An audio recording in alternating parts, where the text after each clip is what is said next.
Hello, welcome to another episode of Let's Talk About Electric Vehicles. My name is Teo, and I've been co-hosting with Teresa for the last couple episodes. But this week, she has sent me out on my own, like a bird leaving the nest, to talk to you about a topic that we're both super interested in: batteries. In this episode, I'm going to give you an overview of the basic chemistry and the history of batteries, and talk about terms that are used when evaluating them. Then in future episodes, Teresa will be back to drill down into lithium-based batteries and other lower-level battery-related topics. Hopefully, the background in this episode will be helpful to have.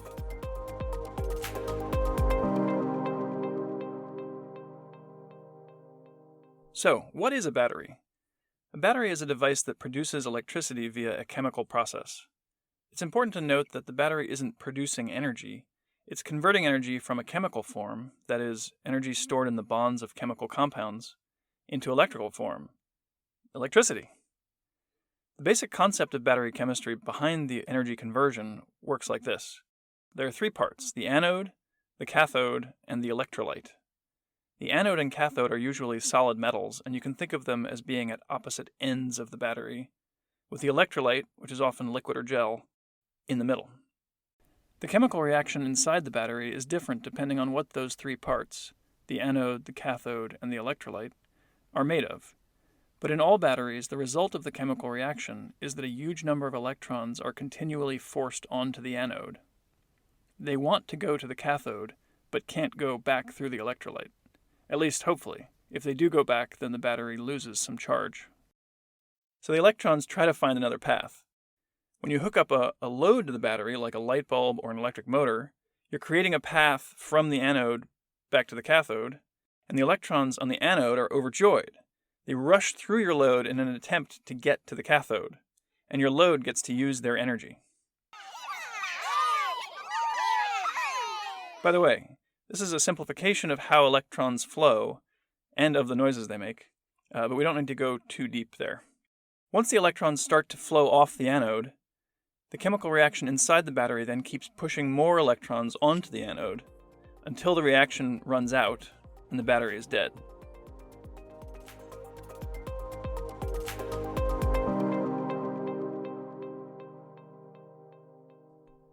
Okay, now some history. Clop, clop, clop, clop, clop, clop, clop, clop, clop, clop. The first interesting bit of history is about the etymology of the word battery. The term, at least in the context of electrical storage, was coined by Benjamin Franklin in 1749. He built an energy storage device that was actually a set of capacitors wired together, and he described that set of capacitors using the word battery, which had been used to describe other sets of things, like an artillery battery, which is a set of big guns. The batteries we use today are almost exclusively based on chemistry, not on capacitors like Benjamin Franklin used, but capacitors are something that Teresa covered in another episode if you want to go back and listen. But the set of things aspect of the word battery definitely continues to be very appropriate because the chemical reactions that we're talking about are quite limited in terms of how much voltage they can produce. It's usually just a couple volts. So if you want a useful battery, you often need to have multiple little separated chemical reactions going. In today's parlance, each of these isolated chemical reaction containers is called a cell, and multiple cells together is a battery. Clop, clop, clop, clop, clop, clop, clop, clop. Qu'est-ce que c'est? So, we talked about English etymology. Let's move to French. The French language has a similar origin story around their word for battery, which is pile. The word pile comes from the structure of the first known chemical battery, which was developed just before 1800 by Alessandro Giuseppe Antonio Anastasio Volta. But hopefully we can just call him Volta. Volta's battery was literally a pile of alternating copper and zinc discs separated by wet, salty cloth discs, like a giant stack of inedible pancakes. This was a pile of metal and stuff, and the French word for a pile of stuff is pile. And voila, the battery has a name in French, which has remained to this day. Also, the unit of electrical potential has a name, the volt. By the way, Volta gets the credit for the first battery that was actually a chemical battery, but you may have heard of much older batteries, specifically in Egypt and Mesopotamia, over 2,000 years ago. This comes largely from the discovery of some artifacts known as the Baghdad batteries, which seemed to have the components of batteries: 2 metals, a container, and possibly an electrolyte. But most scientists agree that these were probably not batteries, mainly because the devices were sealed. They didn't have 2 conductors sticking out. And because such a battery would produce a very low voltage, like you'd have to lick it to feel the voltage. They taste like burning. Take it from Ralph Wiggum, please don't lick your batteries.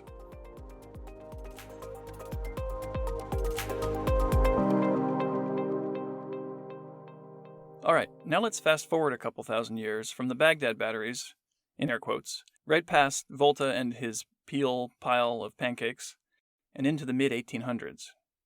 People had been working on various battery chemistries, but all of them were single-use. You either had to replace the whole thing or some part of the battery, either the anode, the cathode, or the electrolyte, once the battery was discharged.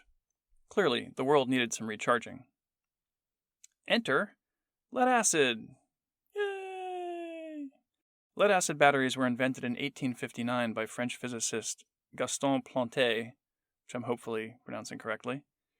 And somehow I still have one of these under the hood of my car 160 years later. The lead-acid battery uses lead for both the anode and the cathode, with one being oxidized lead and the other being pure lead. And then the electrolyte is sulfuric acid. I'm going to go back to chemistry for a moment, since lead-acid is a relatively simple battery chemistry. I talked earlier about how a chemical reaction inside the battery forces electrons to the anode.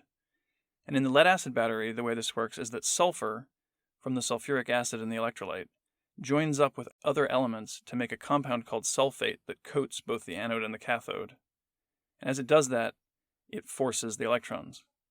And then when too much sulfur has left the electrolyte and the anode and the cathode are coated with too much sulfate, the battery starts to lose its ability to continue the chemical reaction and lose its ability to push the electrons to the anode. At this point, it's a discharged or dead battery. But what about recharging? That's the whole point that Monsieur Gaston Planté was going after in developing the lead-acid battery, right? Well, the magic is that when you apply electricity to a discharged lead-acid battery, i.e. you push electrons onto the anode from an external source, it actually reverses the chemical process we just described. That sulfate coating on the anode and the cathode breaks down, the sulfur goes back into the electrolyte, and voila, said Gaston, your battery is recharged. During this process, you have converted electrical energy back into chemical energy. Okay, so enough chemistry, back to history, and hopefully soon some recent history. We left off in 1859, having both single-use and rechargeable batteries with the lead acid. From here on out, I'm going to focus on rechargeable batteries, and specifically on the ones relevant to electric cars. Namely, nickel-cadmium, nickel metal hydride, and lithium-ion. The nickel-cadmium battery came around in 1899, invented by a Swedish scientist named Valdemar Junger. It used nickel for the cathode, cadmium for the anode, and potassium hydroxide for the electrolyte. Sounds deadly. The nickel metal hydride battery, then, was developed starting in the late 1960s. It's similar to nickel-cadmium, but the toxic cadmium anode is replaced by a, get this, metal hydride. What's a metal hydride? It's a compound of a metal with hydrogen, which seems like a strange thing to do. And in this case, it's the hydrogen that does the important work in the chemical reaction to push electrons around. Nickel metal hydride was both less toxic and better performing than NiCad, and so it's caught on. Fun fact, nickel metal hydride is still used in Toyota hybrids like the Prius, but not in plug-in hybrids. Okay, finally, we've arrived at lithium-ion batteries. These were first developed in the early 1970s by Dr. M. Stanley Whittingham. His battery used lithium for the cathode and some really rare stuff for the anode. But there were issues with deposits on the anode that would grow towards the cathode and cause explosions. A few years later, Dr. John B. Goodenough, I kid you not, Goodenough, improved the battery by switching out the anode material, thereby improving voltage and capacity. Finally, in 1985, Dr. Akira Yoshino switched out the materials in both the anode and the cathode with some super innovative compounds that would still allow lithium-based chemical processes to take place, and the modern lithium-ion battery was born. Now with much fewer explosions. By the way, these three scientists just received the Nobel Prize for Chemistry. And of course, there were lots of other folks who advanced lithium-ion batteries over the last 50 years. Since the lithium-ion battery became commercially available in the early 1990s, it's been improving and dropping in price, and many variations of chemistry, mainly in the cathode composition, have come to market with different characteristics. That certainly deserves an episode of its own, and I'm sure it'll get one.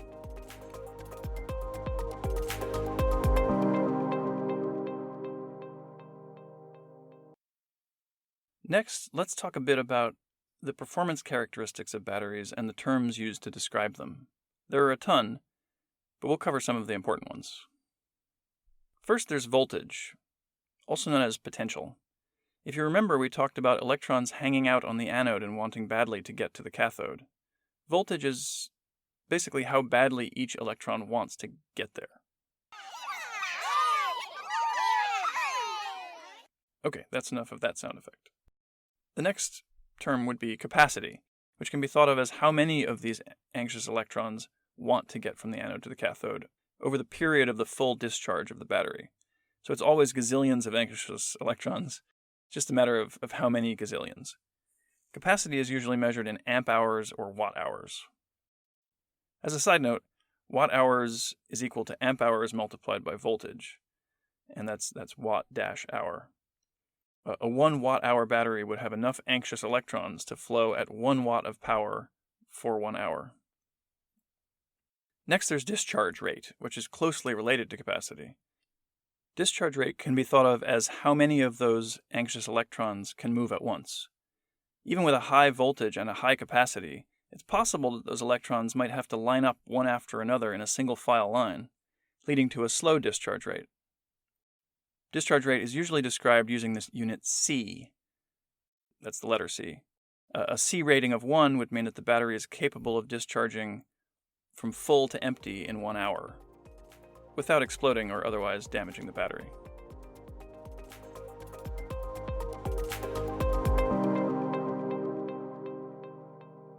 Then there are a couple slightly fuzzy but interesting battery metrics: the state of charge and the state of health. State of charge, or SOC, is how charged a battery is, usually 0 to 100%.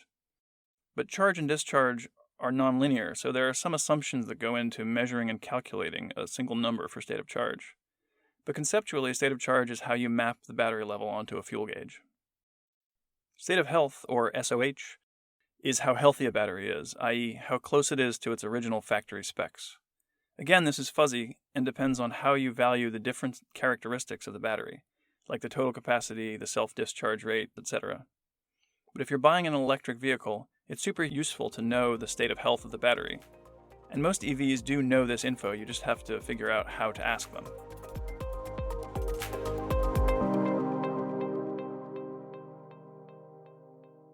Okay, that was a lot. If you're still with me, I appreciate your patience and/or interest in batteries. It's good that you're still here, though. Batteries are mighty important to the future of clean tech and EVs. So let's do a quick review of what I've droned on about for the last 15 minutes. A battery is a device that converts energy from chemical form to electrical through a chemical reaction. The structure of a battery generally consists of an anode, cathode, and electrolyte. When discharging, the chemical reaction forces electrons onto the anode, and they desperately want to get to the cathode, but have to go through your EV motor to get there. Rechargeable batteries can do this in reverse, storing electricity in the form of chemical energy. Chemical batteries have been around since around 1800 and were at first all single-use. Then in 1879, the rechargeable lead-acid battery was invented. Since then, many battery chemistries have been tried, but I focused on NiCad, developed in 1899, nickel metal hydride, developed in the 1960s and 1970s, and lithium-ion, developed starting in the 1970s but with commercialization in the early 90s. When talking about batteries, there are a bunch of useful terms, some of which I probably didn't cover, but the most important ones are voltage, also known as potential, in volts, capacity in amp hours or watt hours, discharge rate in the letter C, and state of charge and state of health.